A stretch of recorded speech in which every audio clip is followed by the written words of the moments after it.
I never believed in gods until the day I drove through one. My name is Dax Hunter. I was a prisoner once. They kept me in the Iron Citadel, a fortress made of rust and bone that rose from the desert like a broken tooth. The warlords there called themselves the Sons of Steel. They worshipped engines.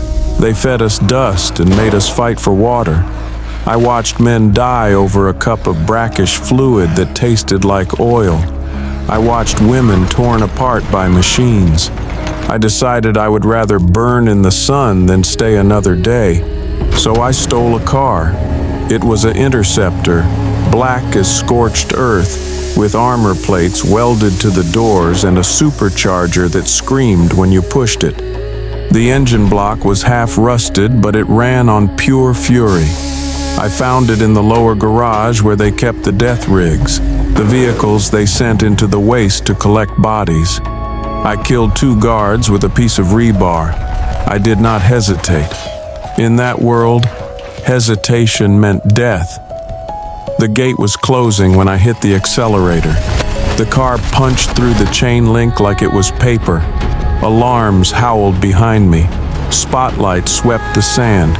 I heard the first shots ping off the rear fender as I flew down the ramp and into the open desert. The wasteland stretched forever. Orange sky above, cracked earth below. The horizon shimmered with heat that made the air dance. I could taste metal in my mouth. My hands were shaking on the wheel, but I kept my foot down. The engine roared. The speedometer climbed past 100. Then I heard them behind me. 20 war rigs came boiling out of the citadel like hornets from a burning nest. They were monsters built from scrap and rage, spiked bumpers, flamethrowers mounted on roll cages, drivers with faces painted white, screaming prayers to their machine gods. I saw one rig with a man chained to the front, playing a guitar that shot fire from its neck. The sound was insane. It cut through the wind like a blade. They wanted me dead, not because I was important, because I had broken their law, because I had taken what was theirs. In the wasteland, theft was the only sin that mattered. I pushed the Interceptor harder. The engine screamed. The chassis shook. I could feel every bolt rattling in its housing. Behind me, the war rigs spread out in a wide V formation, closing the distance.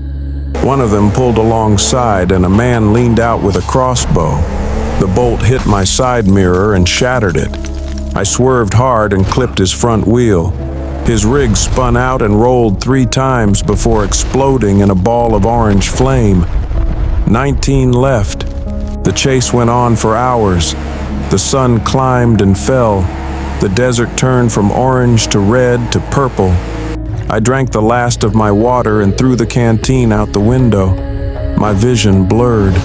My arms ached. The engine was overheating. I could smell burning oil. I knew I could not outrun them forever. That was when I saw the storm. It rose on the eastern horizon like a black wall. At first I thought it was a sandstorm, the kind that could strip flesh from bone in seconds. But as I got closer, I realized it was something else. The clouds were wrong. They moved too fast. They spiraled inward like a whirlpool. Lightning flickered inside them, but the lightning was green, not white. The air around me began to hum. I should have turned away. Any sane man would have. But the war rigs were right behind me, and I had nowhere else to go. So I aimed the Interceptor at the heart of the storm and prayed to whatever gods might listen. The temperature dropped. The wind picked up. Sand began to whip across the windshield in thick sheets. I could barely see. The car bucked and shuddered. Behind me, the war rigs followed. I heard their engines roaring. I heard their drivers screaming. They thought I was running into a trap. They thought they had me. They were wrong. The storm swallowed us whole. Everything went dark. The wind hit like a fist. My car lifted off the ground. I felt the wheels leave the earth and my stomach dropped. The steering wheel spun uselessly in my hands. Outside the windows, I saw shapes tumbling past, war rigs spinning end over end, men thrown into the void. One rig smashed into another and both exploded. The fire looked wrong. It burned blue and green instead of orange. The lightning came next. It was not natural. It moved like it was alive. It struck the ground and the sky and everything between. Each bolt left a smell like burning copper. The air tasted electric. My hair stood on end. The radio in my car started screaming static, and through the static I heard voices, dozens of voices speaking in languages I did not know. Then the light came. It was blinding, pure white. It filled everything. I threw my hands over my eyes, but it did not help. The light went through my skin, through my skull, into my brain. I felt like I was being pulled apart and put back together.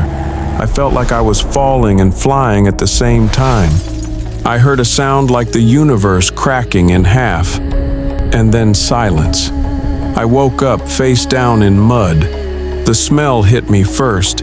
It was wet and green and alive, so different from the desert that for a moment I thought I was dreaming. I pushed myself up and spat dirt.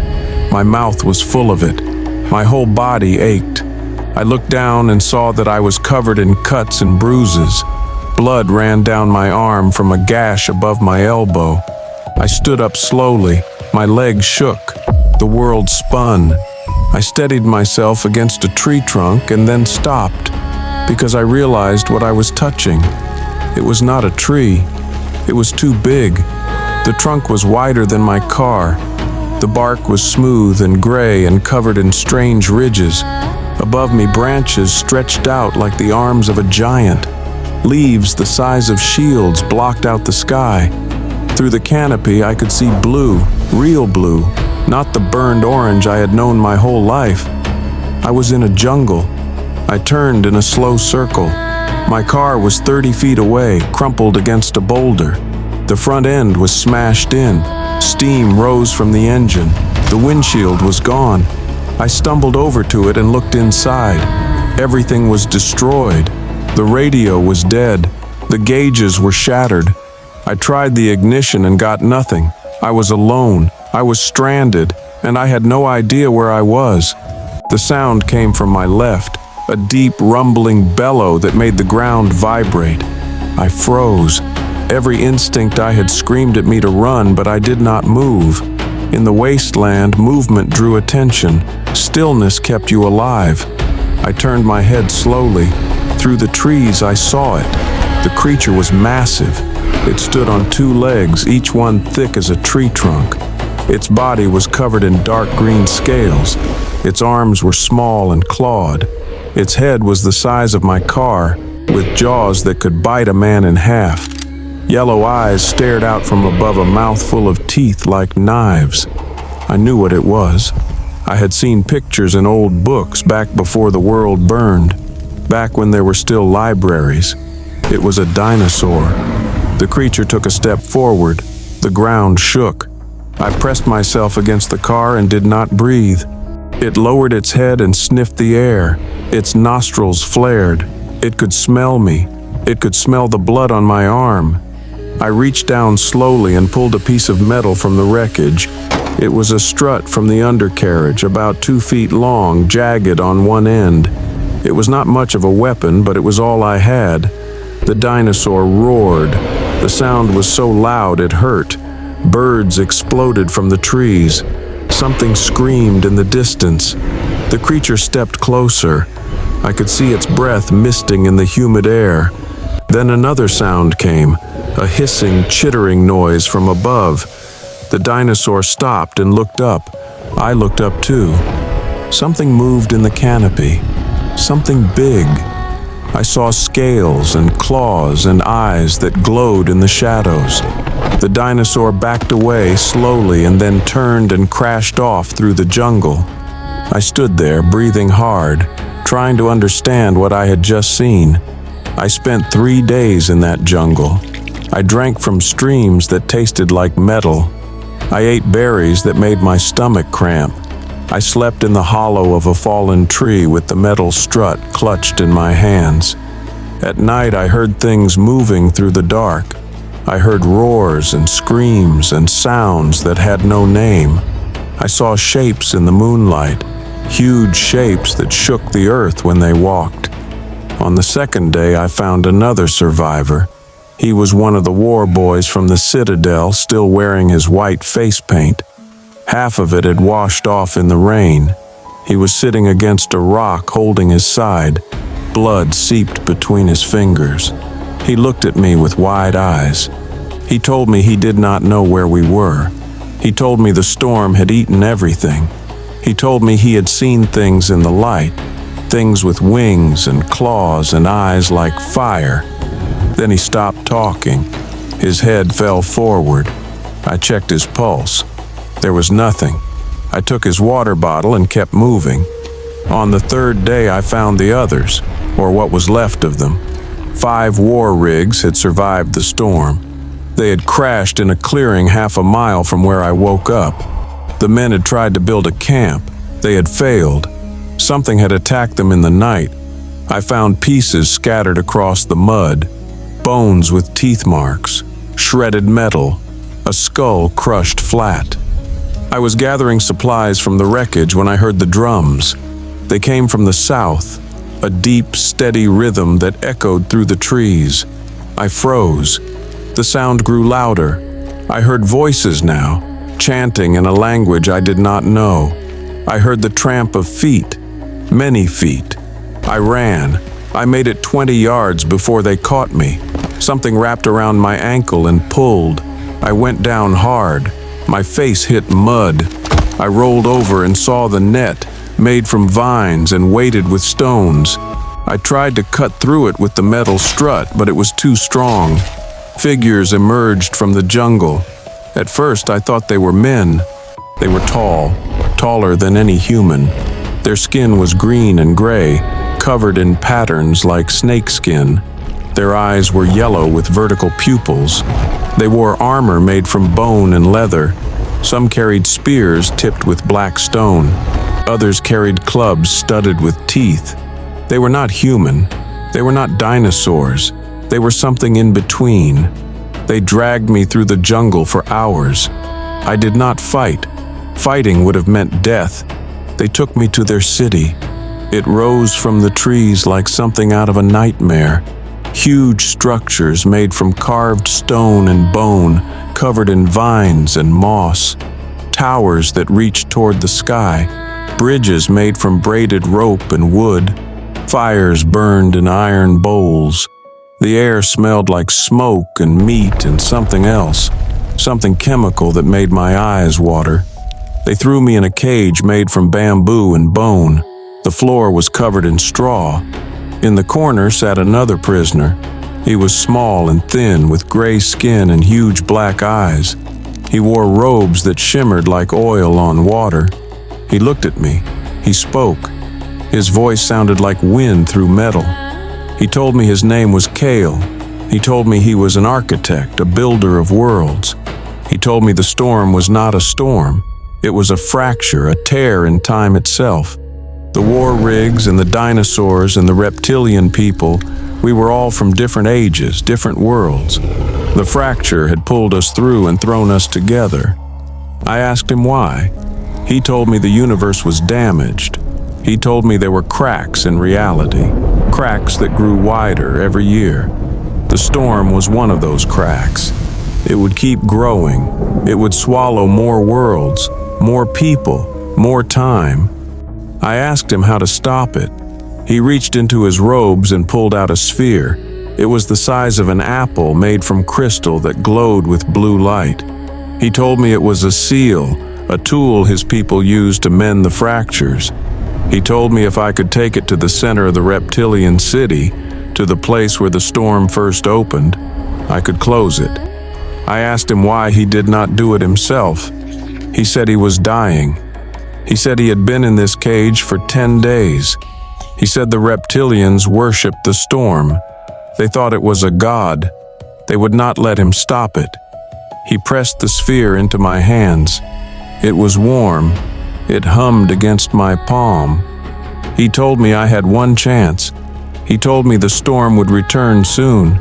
He told me if I failed, everything would collapse. Then he stopped breathing. I broke out that night. The lock on the cage was bone and vine, easy to snap. The guards were asleep. I moved through the city like a ghost. The sphere pulsed in my pocket, casting blue light through the fabric. I followed it. It pulled me forward toward the center. The city was chaos. I realized that the storm was already returning. The sky above the towers was turning black. Lightning flickered in the clouds. I heard roaring in the distance. I heard screams. The reptilians were gathering in the streets, raising their weapons, chanting to the storm. I ran faster. The sphere grew hotter. The light grew brighter. I reached the center. It was a plaza made from smooth stone, carved with symbols I did not understand. In the middle stood a pillar of black rock. Cracks ran through it, glowing with the same green light I had seen in the storm. The ground shook. A roar split the air. I looked up and saw a dinosaur crash through the wall of the city. It was massive, bigger than any I had seen. Behind it came more, dozens. They trampled everything in their path. The reptilians attacked with spears and fire, but it did not matter. The dinosaurs were beyond pain, beyond fear. I ran to the pillar. The sphere was burning in my hand now. I could barely hold it. I raised it high and pressed it against the stone. The light exploded. Everything stopped. The dinosaurs froze mid-stride. The reptilians froze mid-strike. The storm above began to spiral inward, faster and faster. The green lightning struck the pillar and the plaza and the sphere in my hand. I felt electricity run through my body. I felt my bones vibrate. I felt the world tear itself apart. And then the white light came again. I woke up in the desert. The sun was setting. The sky was orange again. My car was beside me, dented but whole. The engine was still warm. I stood up slowly. My hand was empty. The sphere was gone. The jungle was gone. The reptilians were gone. Around me, the sand stretched in every direction. There were no war rigs, no bodies, no tire tracks, nothing. I climbed into the interceptor. I turned the key. The engine roared to life. I put it in gear and drove west toward the mountains, away from the citadel. I never went back. I never told anyone what happened. Who would believe me? But sometimes when the wind shifts, I smell wet earth and green leaves. Sometimes I hear drums in the distance. Sometimes I see lightning on the horizon that burns the wrong color. And sometimes late at night I look up at the stars and wonder if I really closed the storm, or if I just escaped before it swallowed me too. The desert is quiet now, but I know the truth. The storm is still out there, waiting, growing, and one day it will come back.